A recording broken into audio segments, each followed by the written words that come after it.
आपल्या मुंबई उत्कर्ष मंडळाच्या पुढाकाराने गेल्या 3-4 महिन्यांपासून आपण प्रोग्रामची तयारी करत होतो, करायचा आहे असं आपण डिक्लेअर केलंच होतं आणि आज तो दिवस आलेला आहे. समाज विचार मंथन आपण या ठिकाणी करीत आहोत. आजच्या या मंचावर आपण वेगवेगळ्या विषयांवर बोलणार आहोत. त्या वेगवेगळ्या विषयांवर बोलण्याच्या आधी आपण या कार्यक्रमाचे प्रास्ताविक ऐकून घेऊया आणि त्या कार्यक्रमाचे प्रास्ताविक या ठिकाणी सादर करण्यासाठी मी आमच्या मंडळाचे अध्यक्ष श्री बापू किसन बडगुजर यांना विनंती करतो की त्यांनी कार्यक्रमाचे प्रास्ताविक सादर करायचे आहे. बापू शेठ, जोरदार टाळ्या वाजवा द्या.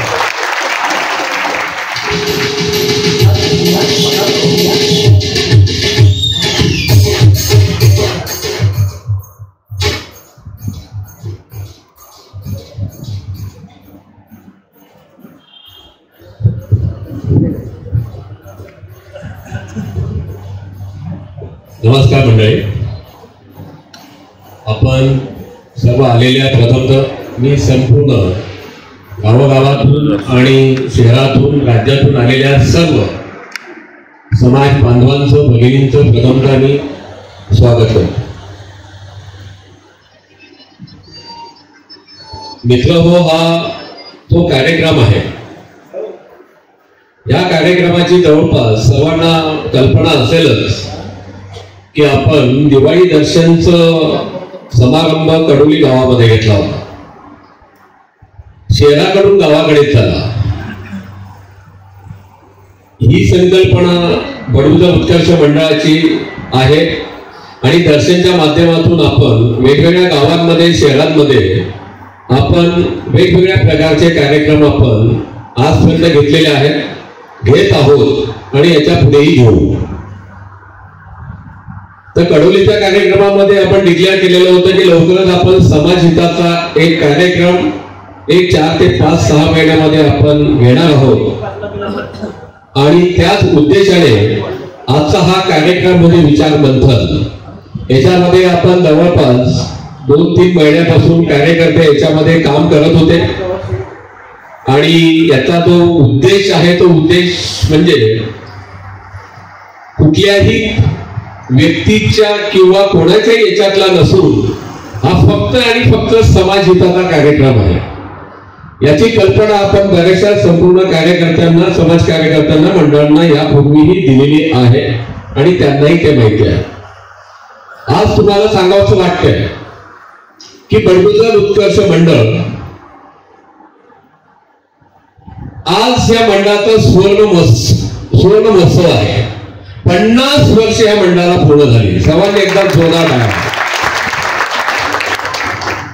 हे आम्ही आतापर्यंत डिक्लेअर नव्हतं केलेलं. हा कार्यक्रम हा जो आहे याचा उद्देश असा की मुंबई जरी म्हटली तरी ह्या मुंबई मंडळामध्ये संपूर्ण जी कोणी लोक आहेत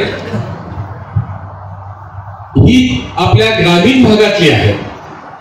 यांनी खूप हलापेस्ता करून आपली स्ट्रगल केलं आणि समाजाला आपण काहीतरी द्यावं, आपल्या बांधवाला आपण काहीतरी मदत करावी, समाजाला एकत्र आणावं या उद्देशाने आपलं हे मंडळ 1975 साली आपण स्थापन केलं. त्याच्यामध्ये बरेचसे जुनी जाणती लोक होती, तर सर्वांची मी नावं घेत नाही. आणि तेथून साधारणतः 78-80च्या जवळपास आपण एक छोट्याशा हॉस्टेलचं एक हे केलं की बाबा जेणेकरून गावखेड्यातल्या आलेल्या लोकांना राहण्यासाठी होईल का.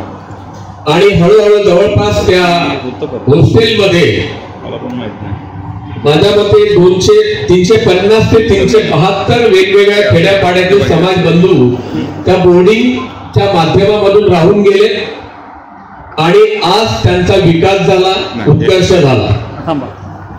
प्रगती स्वावलंबन संघटन या तत्वावरती मंडळाची पुन्हा वाटचाल सुरू असताना की आपण अजून काहीतरी करावं म्हणून एक छोटी जागेचं मोठ्या जागेमध्ये माननीय आमचे सतीश दिगंबर बडगुजर असतील आणि जी टीम होती त्यावेळेची जवळपास 4,500 स्क्वेअर फीटाचं एक भव्य दिव्य जागा आपण टिटवाळ्यामध्ये घेतली आणि त्याच्यामध्ये जवळपास 1540-1550 स्क्वेअर फीटचं बांधकाम आपण त्याच्यामध्ये करून आजही त्या ठिकाणी 4, 5, 7 मुलं जे कोणी आहेत ते बिचारे राहत आहेत.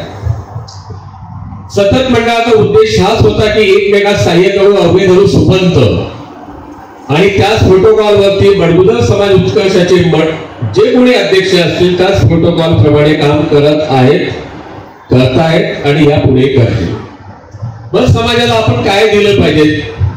ज्या ज्या पद्धतीने वेळ बदलतोय, काळ बदलती आहे, त्यानुसार समाजाला की समाजातल्या घडामोडी ह्या जनसामान्यांपर्यंत पोहोचायला पाहिजे या उद्देशाने गावागावामध्ये आपलं संपूर्ण समाजाची माहिती गेली पाहिजे. तर त्या उद्देशाने आमचे संस्थापक मंडळी दर्शनची, त्याच्यामध्ये सतीश शेठ असतील, अशोक वामन असतील, रमेश वामन असतील आणि श्रीकृष्ण सर असतील, मदन कौतिक वगैरे ह्या लोकांनी, अजून इतर लोक असतील, या सर्वांनी मुंबई मंडळाचा विचार नाही केला. मुंबई मंडळाने एकच विचार केले की हा संपूर्ण बडगुजर राज्यातला हे माझं विश्वची माझं घर, हे माझं घर आहे, माझा समाज आहे. तर माझ्या समाजामध्ये काहीतरी आपण दिलं लागतो या उद्देशाने 28 एप्रिल 2002 रोजी बडगुजर दर्शन ह्या वृत्तपत्राची आपण स्थापना केली. सर्वांनी एकदा टाळ्या वाजवा त्याचा. आणि उमेश सरांनी सांगितले की टाळ्या वाजवायला कंजूसी करू नका, टाळ्या वाजवण्यामध्ये खूप फायदे, स्वतःचे पण आणि दुसऱ्याचे पण. तर आज त्या दर्शनच्या माध्यमातून आपण राज्यामध्ये पोहोचलो. सुखद घटना असतील, दुःखद घटना असतील, ज्या ज्या व्यक्तीने चांगले कामं केले त्या व्यक्तीला एक छोटीशी कौतुकाची थाप या दर्शनच्या माध्यमातून वेळोवेळी झाली. आणि आपल्या हक्काचं कुठल्याही कोणाकडूनही म्हणजे निस्वार्थ भावनानं हे आपण वृत्तपत्र चालवत आहोत आणि हे पुढेही चालत राहील. मग दर्शनने अजून तेवढ्यावरती थांबलं नाही. मग माझ्या समाजामध्ये विखुरलेला समाज आहे, 3 राज्यामध्ये आहे, जवळ नाहीये. मग एखाद्याने चांगलं काम केलं, मग त्याला कुठेतरी प्लॅटफॉर्म वरती आणलं पाहिजे समाजामध्ये, त्याला आपण एक कौतुकाची थाप दिली पाहिजे.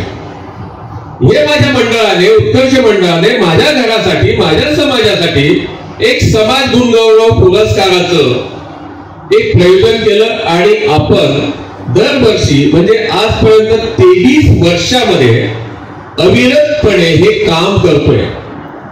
ज्यांनी ज्यांनी समाजामध्ये जे जे चांगलं कामं केले अशा व्यक्तींना आपण त्यांना सन्मानित केलं, पुरस्कार दिला.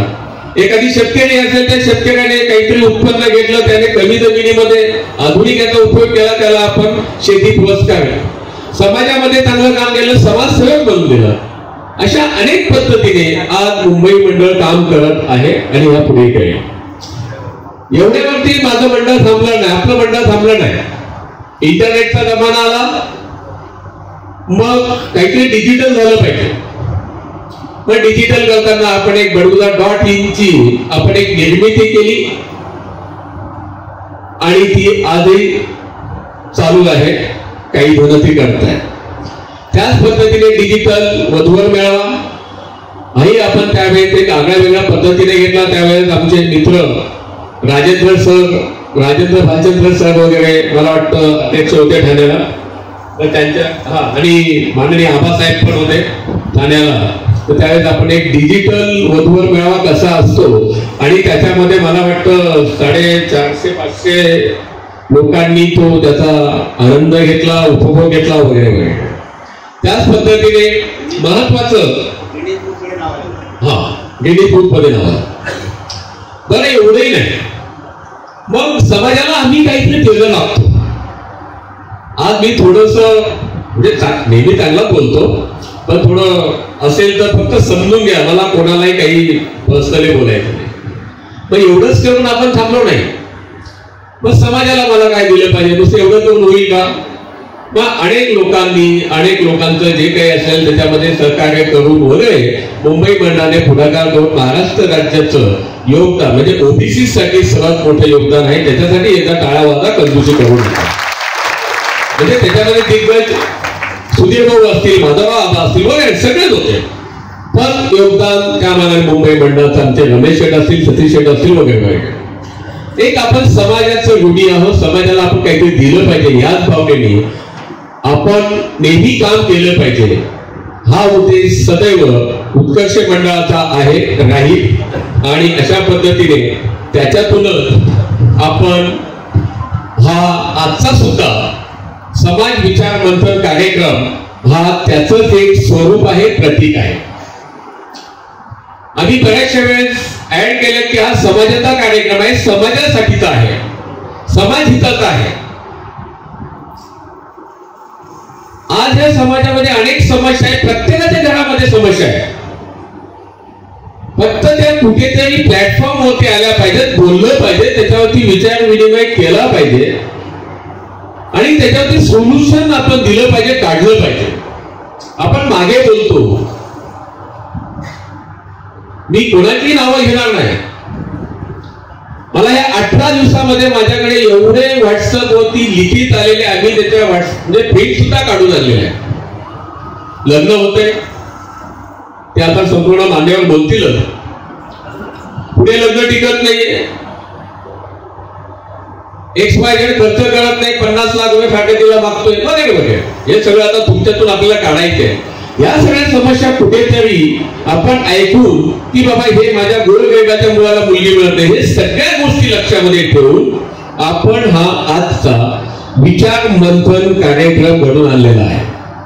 अनेकांचं काही मतही होतं की तिकडे ठेवलं असता, मान्य आहे, आम्ही इथले आहोत, पण माझ्या ग्रामीण भागातल्या लोकांपर्यंत आम्ही कुठेही जाऊ शकतो. माझा ग्रामीण भागातला समाजसेवक किंवा माझा बंधू शहरामध्ये येऊ शकत नाही, हा त्याच्या मागचा एक उद्देश आहे. म्हणून एकदा टाळा झाला.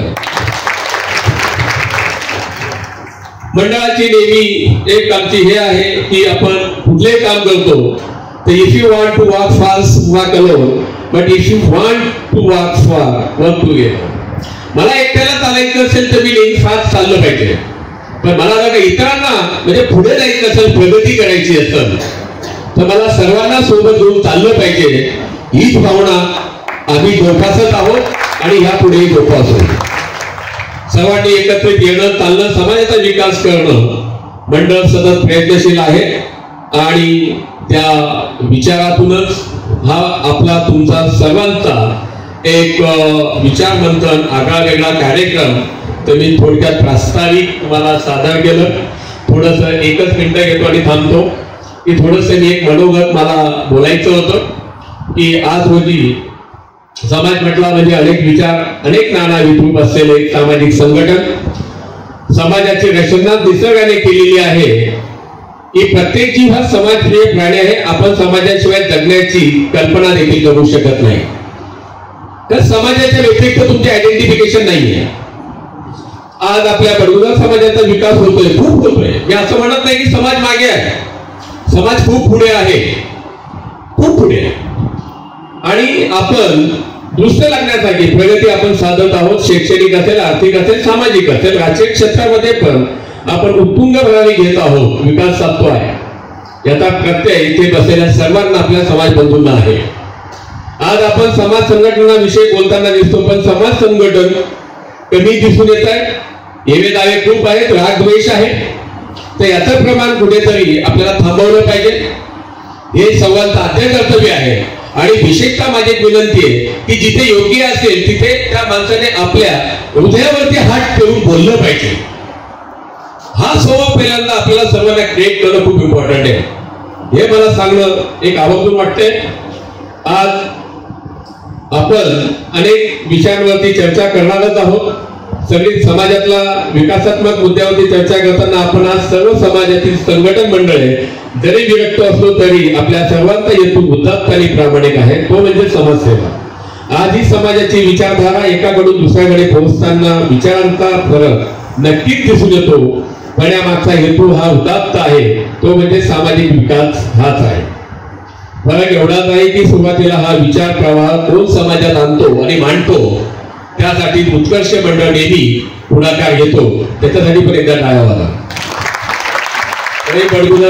उत्कर्ष मंडळ मुंबई हा विचार उद्भव जरी असला तरी या विचारांना जीवन देणे आणि त्यांचे संगोपन करून समाज मनावर बिंबवणे हे सर्व समाज बांधवांचे काम आहे. त्यांचे ध्येय किंवा त्याचे श्रेय एखादे मंडळ व संघटन घेऊ शकत नाही असे मला वाटते. आज आपण या मंचावर समाजाचे अनेक विषय अडचणी यांच्यावर विचार मंथन करणार आहोत. मात्र या मंथनातून समाज सुधारणा, कुरीती, विवाह समस्या, समाज एकीकरण, समाज विकास, कुशल नेतृत्व, समाजहित एखादी विषयाचं मंथन होऊन निकोप उदात्त समाज रचनेत अमृतरूपी विचारांचं प्राशन आपणा सर्वांना करायचं आहे असे मला वाटते. तरी मी याविषयी 2 शब्द मांडले आहेत.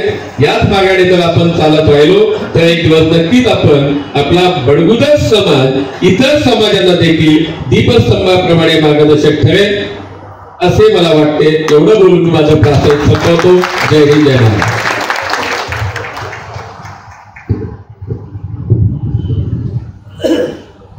आदरणीय बापूसाहेबांसाठी एकदा जोरदार टाळ्या होऊन जाऊ. त्यांनी अगदी कमी शब्दामध्ये सगळ्या गोष्टींची अगदी छानपणे उलगडा केलेला आहे. आपल्या वैचारिक देवाणघेवाण होणं, समस्यावर खुलेपणाने बोलणं आणि एकमेकांना समजून घेणं हाच या विचार मंथनाचा मुख्य उद्देश आहे. तर आज आपण इथे एकत्र आलो आहोत केवळ प्रश्न मांडण्यासाठी नव्हे तर त्याच्यासाठी उत्तम प्रकारचं सोल्युशन काढण्यासाठी. तर सगळ्यांनी ह्या विचार मंथनामध्ये आपले आपले विचार मांडले पाहिजेत आणि त्याच्यावरती नक्की एकदा सोल्युशन निघालं की त्याच्यावर इम्प्लिमेंटेशन पण झालं पाहिजे. हे ह्या आजच्या कार्यक्रमाचा उद्देश आहे. खरंच अतिशय छान असं प्रास्ताविक आमच्या मंडळाचे अध्यक्ष बापूसाहेब यांनी सादर केलं. आजचा कार्यक्रम समाज विचार मंथन. बघा समाज बांधवांनो, आपण कितीही प्रगत झालो तरी समाजाची खरी प्रगती केवळ आर्थिक विकासात नाही तर विचारांच्या समृद्धीत आहे. जेव्हा आपण एकमेकांचे विचार ऐकतो, त्यातून शिकतो आणि समजूतदारपणे निर्णय घेतो तेव्हाच खरे समाज धैर्य निर्माण होते. आज आपल्या या ठिकाणी व्यासपीठावर अनेक मान्यवर उपस्थित आहेत आणि त्यांचे विचार आपल्याला ऐकायचे आहेत. मी सर्वप्रथम सौ रेवतीताई सुधाकर बडगुजर शिरपूर यांना विनंती करतो की त्यांनी वैवाहिक समस्या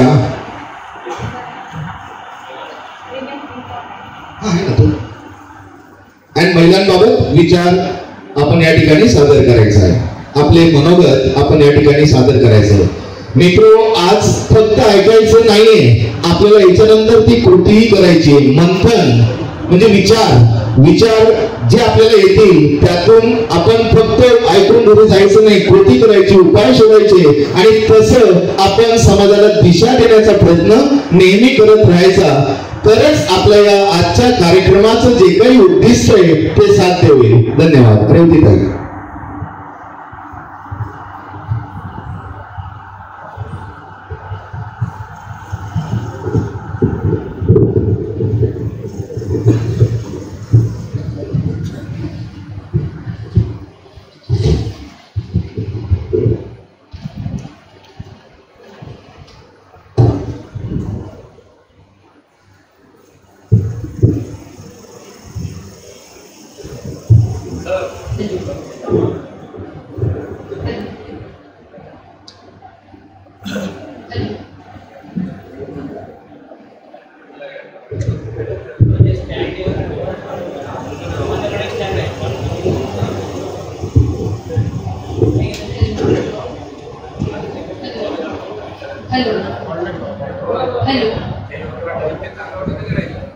आजच्या कार्यक्रमाचे अध्यक्ष अप्पासाहेब एकनाथजी बडगुजर.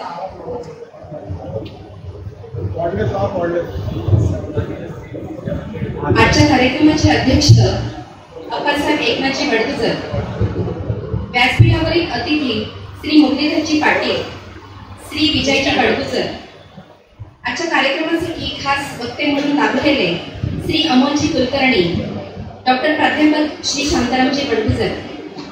समाजातील सृजनशील व्यक्तिमत्व, उपस्थित सर्व समाज बांधव आणि भगिनींनो, कुठलंच काम एकटं नसतं. जे दिसतं त्या आड कितीतरी अदृश्य हात काम करत असतात. आजच्या कार्यक्रमासाठी अहोरात्र झटणाऱ्या त्या अदृश्य हातांना माझा मानाचा मुजरा. समुद्रातल्या एखादा निर्जन बेटासारखा माणूस कधीच एकटा राहू शकत नाही. No man is an island. त्याला समूहात राहणं आवडतं. मनुष्य कितीही मोठा हो, प्रगती करो, शक्तिशाली बनो, तो न भूतो न भविष्यती असा सम्राट बनो वा सत्य संत. समाजाकडे पाठ फिरवून तो जगू शकत नाही, कारण माणूस आणि समाज हे दोघेही परस्पर पूरक आहेत. समाज बदलू लागलाय, काळ टाकू लागलाय. ही प्रक्रिया, याची देही, याची डोळा आपण बघत आहोत.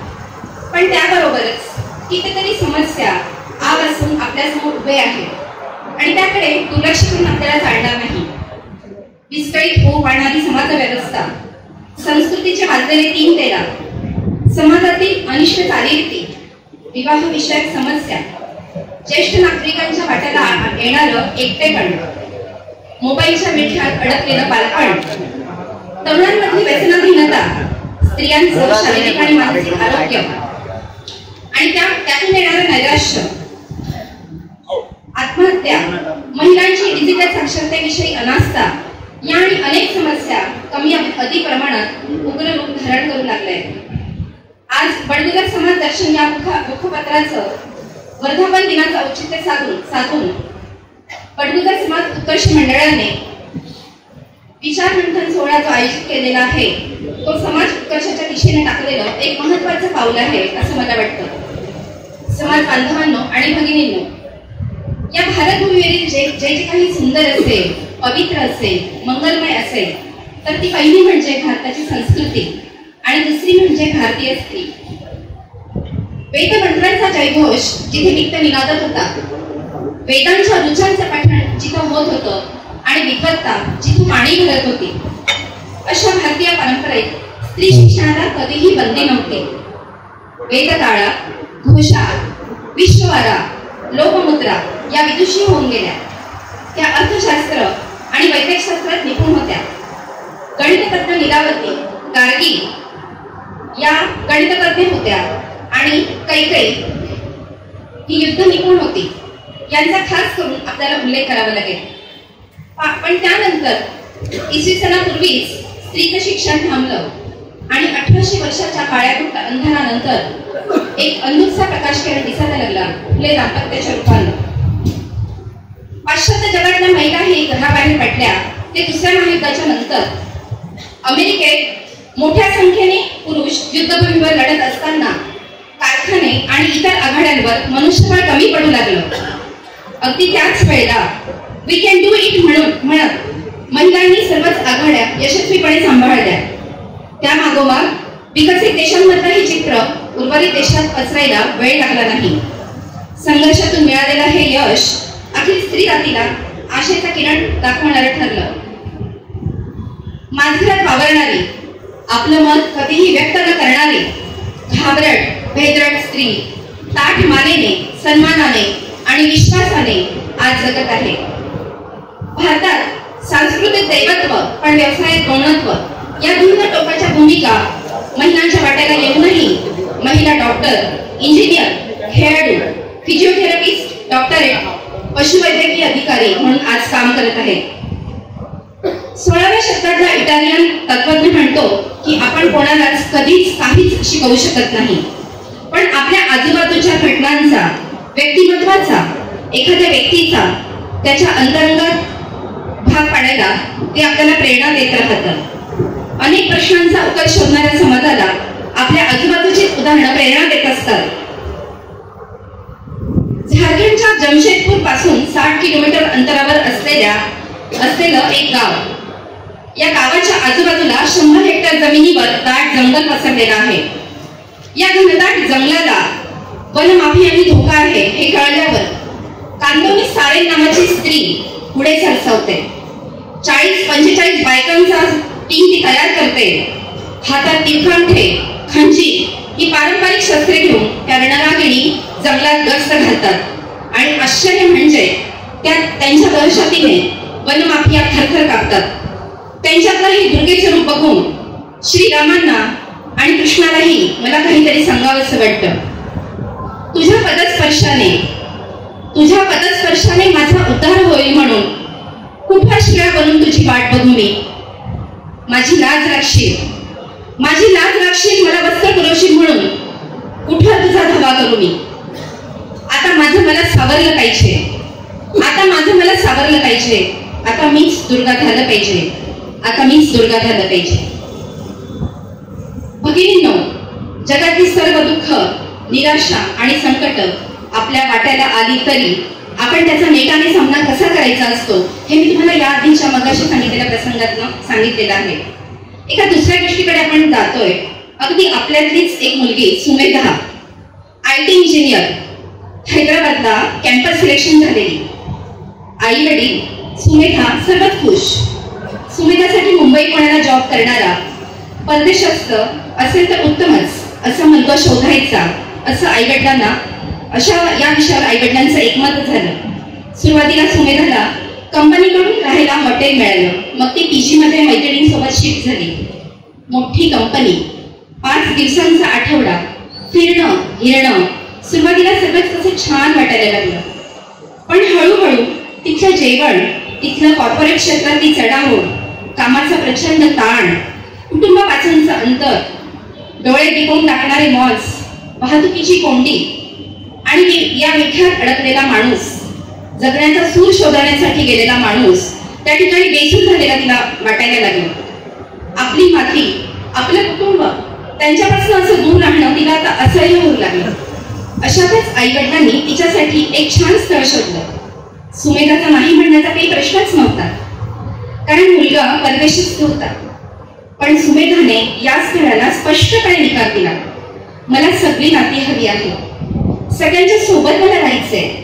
आता आणखी मी एकटी राहू शकत नाही. कुटुंबाच्या प्रेमाची ऊब आणि कुटुंबात वाटणारी सुरक्षितता याला तोड नाही, असं तिचं ठाम मत होतं. सुमेधाचं तिच्या निर्णयावर ठाम असलेलं बघून आईवडिलांनी तिच्यासाठी असं स्थळ शोधलं. मोठ्या शहरातून ती एका छोट्या गावामध्ये आली. सासूबाईंनी तिला वर्क फ्रॉम होम घेण्याचा सल्ला दिला. पण त्यापेक्षा आपल्या 35 वर्ष जुन्या सराफ्याच्या पेढीवर मी ते दुकान सांभाळेल असं तिने नम्रतेने आपल्या सासूबाईंना सांगितलं. आज शेतीवाडी, दूध दुभतं, कुटुंबातल्या मायाची ऊब या सगळ्यांनी ती खूप खुश आहे. मला सांगा, आज किती पालकांना आपली मुलगी एकत्र कुटुंबात द्यावी असं वाटतं.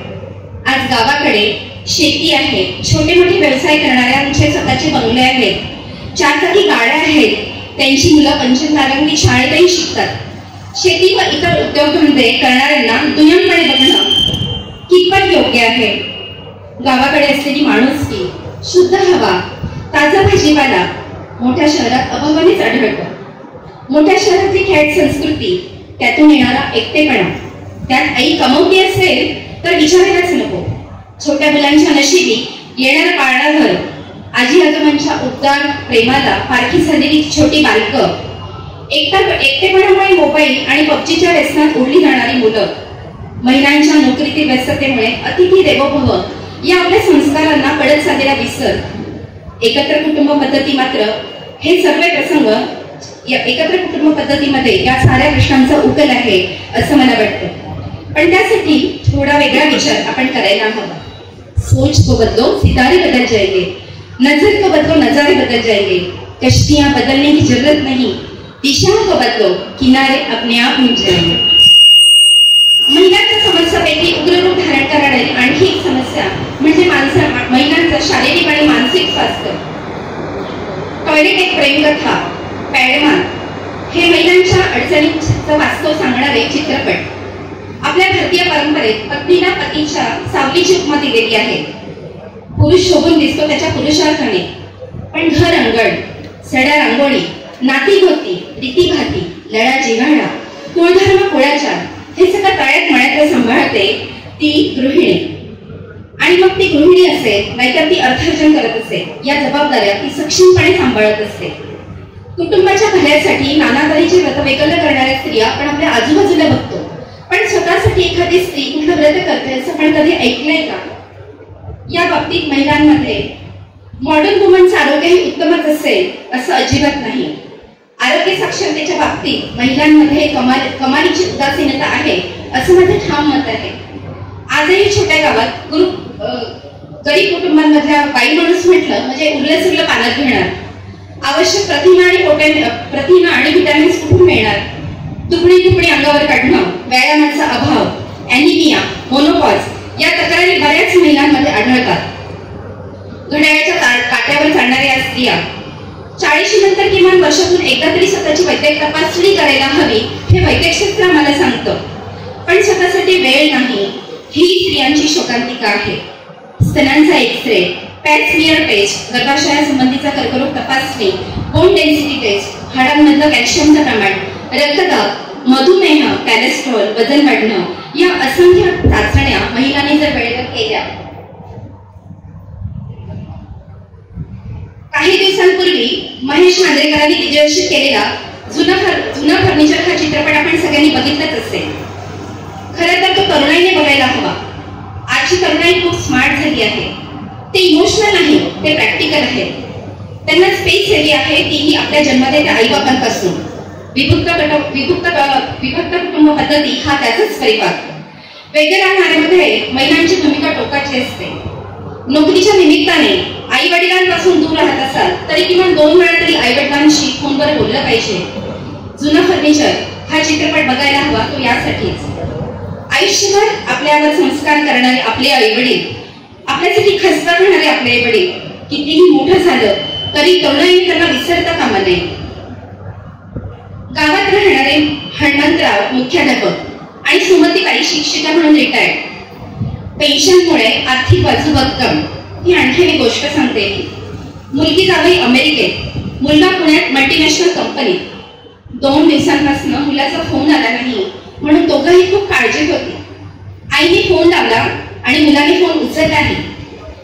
पण तो म्हणाला, मम्मी सध्या खूप बिझी आहे ग, वर्कलोड खूप वाढलाय ना, फ्री झालो की फोन करतो तुला. एवढं बोलून त्यानं फोन ठेवला. दोघांच्याही चेहऱ्यावर वैफल्याचे दाट ढग दाटून आले. तिलाच फुटणी पंखतयांची घरटी झाली कुठे कुठे, तिलाच फुटणी पंखतयांची घरटी झाली कुठे कुठे, आता आपली कांचन संध्या मेघडंबरी सोन फुटे. बाबा बोरकरांच्या या कवितेच्या ओळी सुमतीबाईंच्या मनपटलावर प्रकटल्या. विकल मनाने निराश होऊन दोघेही सोफ्यात गप्पकन जाऊन बसले. 2 दिवस 3 दिवस करत आठवडा गेला. मुलाचा फोन आला नाही आणि सुनेचाही आला नाही. पण मैत्रिणीचा फोन आला. सुनीताबाई, अहो आपण सर्व कॉलेजला बायका आज संध्याकाळी जातोय ना पिक्चरला. छान नऊवारी नेसून, अंबाड्या घाला, नथ घाला, कोल्हापुरी चप्पल घाला, आपण जातोय पायी पण भारी देवा बघायला. नको नको म्हणत त्या गेल्याच. केदार शिंदेनी दिग्दर्शित केलेला हा चित्रपट वैशाली शिंदेनी त्याची पटकथा लिहिली. त्यांची आई रिटायर झाल्यावर तिच्या आयुष्यात काय काय करणार आहे या कल्पनेतून वैशालीताईंनी ही कथा सुचली. या चित्रपटातला नाते जोडण्याचा प्रवास सुनीताबाईंना खूपच फॅसिनेटिंग वाटला. मोबाईलच्या विश्वात नाते हरवलेले असताना प्रत्यक्ष एकमेकांना भेटून एकमेकांना जाणून घेण्याचा संदेश या चित्रपटाने दिला आहे. सुमतीबाईंच्या जगण्याबद्दलचा दृष्टिकोनच या चित्रपटामुळे बदलला. त्यांनी आता ठरवलं निवृत्तीनंतर काय करायचं. योगाभ्यास, हास्यक्रिया, छोट्या सहली, वाचनीय पुस्तकं, थोडंसं बागकाम, संध्याकाळची रपेट, हरवलेल्या मैत्रिणी, राहून गेलेले चित्रपट, लताचं गाणं, भीमसेनांची मैफिल आणि जाकीरचा तबला. आपल्या आयुष्याची संध्या अशी उगवतीच्या रंगात धावून निघालेली बघताना दोघंही सुखावले. आपल्या समाजातही विकल आणि हतबल झालेले ज्येष्ठ नागरिक आपण बघतो, पण आपल्या आयुष्याचा कॅनव्हास त्याच्यावर राहून गेलेला रंग भरण्यामध्येच जीवनाची खरी सार्थकता आहे. तरुणांमध्ये वाढत चाललेली व्यसनाधीनता हा एक अतिशय गंभीर विषय आहे. व्यसनाधीनतेमुळे कुटुंबाची होणारी वाताहत, पत्नीला होणारा मनस्ताप, मुलांची आर्थिक विवंचना, मुलांची होणारी अडफळ आणि फोरफळ आणि त्याच्यातून होणारी आर्थिक विवंचना, समाजाचा त्या कुटुंबाकडे बघण्याचा विचित्र दृष्टिकोन, समाजातल्या या समस्या आपल्या कानावर पडतात. पण जे व्यक्ती आणि कुटुंब या समस्यांना छातीवर झेलत असतात, त्यांच्याकडून आपण जर ते जाणून घेतलं तर त्या समस्येचं गांभीर्य आपल्या लक्षात येतं. शीला अशीच एक सेंटरिंग ठेकेदाराची पत्नी. पतीच्या व्यसनाधीनतेने ती अतिशय हतबल झाली होती. आर्थिक विवंचना, नातेवाईकांनी सोडलेली साथ, डोळ्यापुढे फक्त अंधकार. मनात मुलांना घेऊन आत्महत्येचे विचारही तिच्या मनात आले, डोकावले. पण तिनं लढाईचं ठरवलं. अंगात असेल नसेल तेवढी शक्ती एकवटून तिने कंबर कसली. मुलांना शिकवायचं, नवऱ्यालाही व्यसनातून बाहेर काढायचं, समाजात लौकिक कमवायचा, एक आदर्श कुटुंब घडवायचं आणि त्याच वेळी हा संसाराचा रथाचा एक चाक जर घरंगळला असेल तर दुसरा चाक घरंगळू न देणं ही माझी जबाबदारी आहे. ही जबाबदारी तिने स्वतःच्या अंगावर घेतली. काहीतरी कुटुंबासाठी करावं असं तिला सारखं वाटे, पण नेमकं काय हे तिलाही कळत नव्हतं. एक दिवस शेजारच्या मावशींनी तिला आवळ्याचं लोणचं करायसाठी बोलवलं आणि त्यानंतर तिच्या त्या लोणच्याची त्यांनी तोंड भरून स्तुती केली. शीलाला खूप समाधान वाटलं आणि ही संधी पण तिच्या लक्षात आली. आवळ्याची निरनिराळे प्रॉडक्ट्स तिने बनवू लागली. आवळ्याचे सरबत, आवळ्याची कॅन्डी, मुरावळा आणि लवकरच तिने बचत गट आणि मुद्रा लोनच्या माध्यमातून आपला व्यवसाय वाढवला. मुंबई, नागपूर, सातारा, सोलापूर येथून तिच्या प्रॉडक्ट्सला मागणी मिळाली. आज शीलाने 50 बायकांना रोजगार दिला आहे. मुंबईतल्या बचत गटाच्या प्रदर्शनाला फडणवीस साहेब हजर होते. ही सत्य घटना मी सांगते आहे. हे जे सगळे प्रसंग, सगळे फक्त नाव बदलले मी, हे सगळे प्रसंग मी स्वतः माझ्या डोळ्यांनी अनुभवले आहेत. मी त्यांच्याशी बोलली आहे. आणि जे कारण आपल्या पुस्तकातलं कुठलाच उदाहरण आपल्याला बदलवू शकत नाही, पण आपल्या आजूबाजूच्या व्यक्ती, आपल्या आजूबाजूच्या घटना आपल्याला खूप प्रेरणा देऊन जातात आणि म्हणून हे रिअलिस्टिक उदाहरण मी देते आहे. शीलाची मुलं शिकली. आधी मारहाण करणारा, शिवीगाळ करणारा नवरा आता सुधारलाय. तिच्या व्यवसायातच तो तिला मदत करतोय. या सर्व व्यक्तिरेखा सुमेधा, शीला, सुमतीबाई आणि जंगलाचं निरीक्षण करणारी झारखंडची कांदोली सोरेन या व्यक्तिरेखा काल्पनिक मुळीच नाही, त्या आपल्या आजूबाजूच्याच पात्र आहेत. तुम्ही आपण सारेच हे पात्र आजूबाजूला बघत असतो. अखिल स्त्री जातीला जणू या व्यक्तिरेखा सांगत आहे, तू खुद की खोज में निकल, तू किस लिए उदास है, तू चल तेरे वजूद की समय को भी तलाश है. जब तुझसे लिपटी बेड़ियां समझना इनको वस्त्र तू, ये बेड़ियां पिघल के बना ले इनको शस्त्र तू.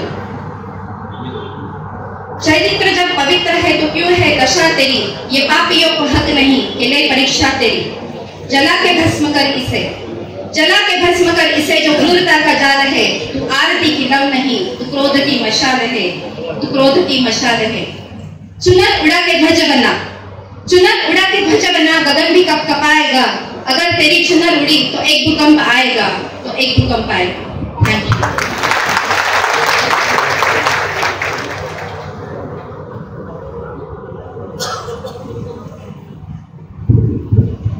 रेवतीताईंसाठी एकदा जोरदार टाळ्या.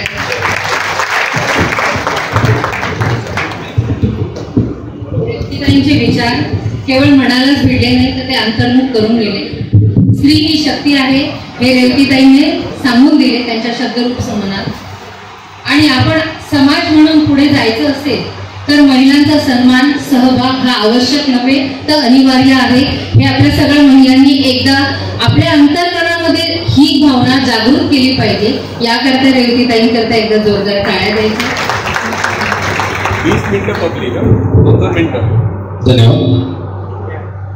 समाज बांधवांचा आज महत्वाचा विषय ज्यासाठी आपण या ठिकाणी जमलेलो आहोत. आज आपल्या समाजामध्ये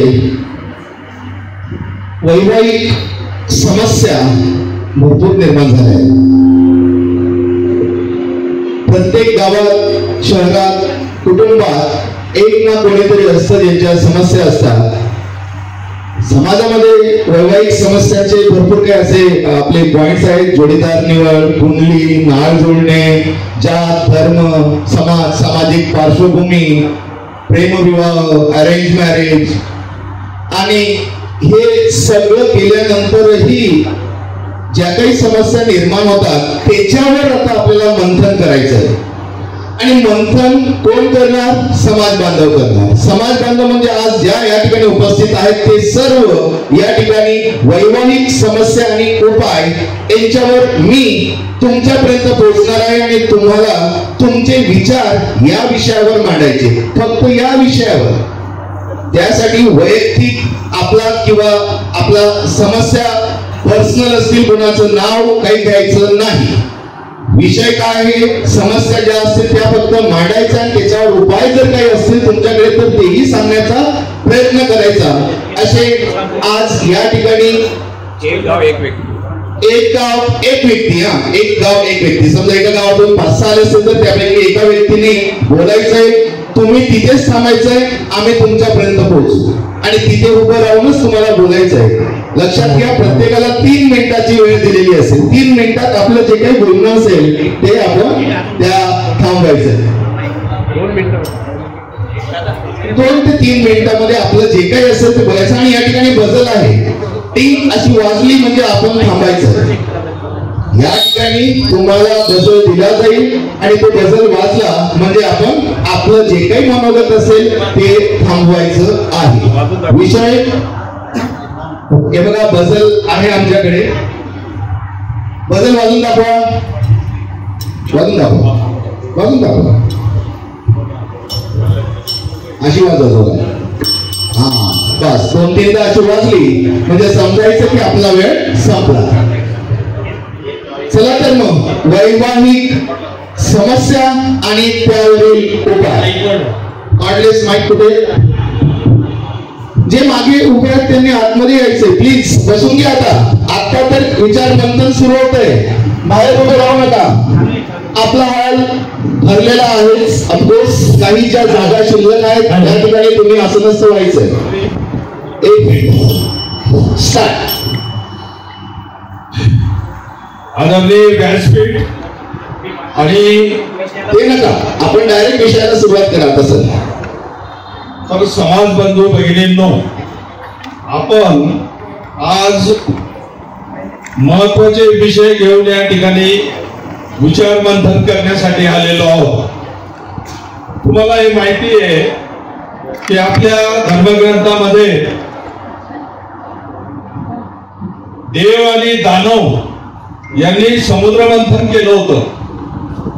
त्याचप्रमाणे आपल्याला या ठिकाणी चांगल्या विचारांचं मंथन करायचं आहे आणि आपल्या ज्या समस्या आहेत त्या सोडवण्याचा पुरेपूर आपल्याला प्रयत्न करायचा आहे.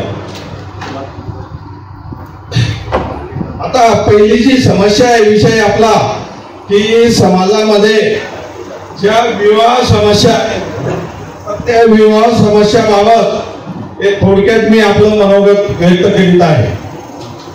आता यामध्ये 2-3 स्थळ आहेत. काही जे उच्च शिक्षित आहेत, या उच्च शिक्षितांमध्ये अनेक समस्या आहेत. समस्या या उच्च शिक्षितांमध्येही आहे, त्याच्यानंतर मध्यम शिक्षितांमध्येही आहे, त्याच्यानंतर शेतकरी वर्गामध्येही आहे आणि शेतमजुरांमध्ये देखील आहे. तर हे सर्व स्तरावरील आपले समाज बांधव विवाह होत नसल्यामुळे पछाडलेले आहेत, दुःखी झालेले आहेत. त्याचबरोबर त्यांनी काही मार्ग सुद्धा शोधलेले आहेत की बा इतर समाजातल्या मुलीला आपण विवाह करून आणू, असेही काही गोष्टी सुरू झालेल्या आहेत. तर आता त्याच्यामध्ये उच्च शिक्षण जे घेतात तर त्यांच्यामध्ये त्यांचं उच्च शिक्षण घेत असताना वय वाढत जातं. वय वाढत म्हणजे इतकं वाढत जातं की 30-32 पर्यंत ते चालले जातात. आणि मग अशा वेळेला मुलं मिळत नाही. मुलं मिळाले तर आई वडिलांच्या अवास्तव अपेक्षा, विवाह समस्येमध्ये आई वडिलांच्या अवास्तव समस्या आहेत. मुलाकडे गाडी पाहिजे, बंगला पाहिजे. त्याच्यानंतर याच्यामध्ये सर्वात मोठा जो म्हणजे मी म्हणेन की घटक ही आई असते. की माझ्या मुलीसाठी, माझी मुलगी 12वी शिकली आहे, तिला एखादा इंजिनियर असायला पाहिजे आणि तो मिळाला पाहिजे, सर्व सुखसोयी मिळाल्या पाहिजे. पण भगिनींनो, ही उन्नती ही एकदम होत नाही, ही तुम्ही लक्षात घ्या. एखाद्या वेळेला त्याची नोकरीचा पगार चांगला असेल किंवा नोकरीचा पगार चांगला असतो, एखादं छोटस घर तरी आपण त्याच्यामध्ये समाधानी असलं पाहिजे. कारण जो तो आपला प्रयत्न करत असतो आणि करीत असतो. अजून कोणी आहे का? येस. उपस्थित असलेले व्यासपीठावरील माझे सर्व अधिकारी मान्य,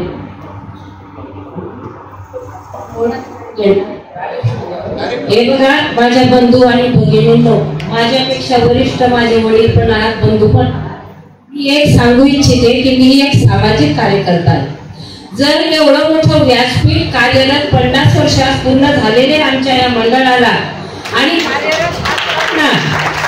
समाजामध्ये हे घडतंय काय, आमच्या भगिनी टोपल्यात काय, आमचे आई बाप जाती का होत नाही, आमच्या मुलींवर अन्याय, मुलांवर अन्याय, आणि मंडळ आमचं एवढं एकजुटीने काम करत आहे तरी यांना मनामध्ये भय का नाही आहे. लग्न होत नाही, मुलींची दिशा वेगळी, मुलांचा अधिकार वेगळा, गरिबीतनं शिक्षण घेतात, नोकरी मिळवतात आणि मुलींच्या आया आता इतका बिंधात झोपल्या आहेत. मी माफी मागून बोलणार आहे.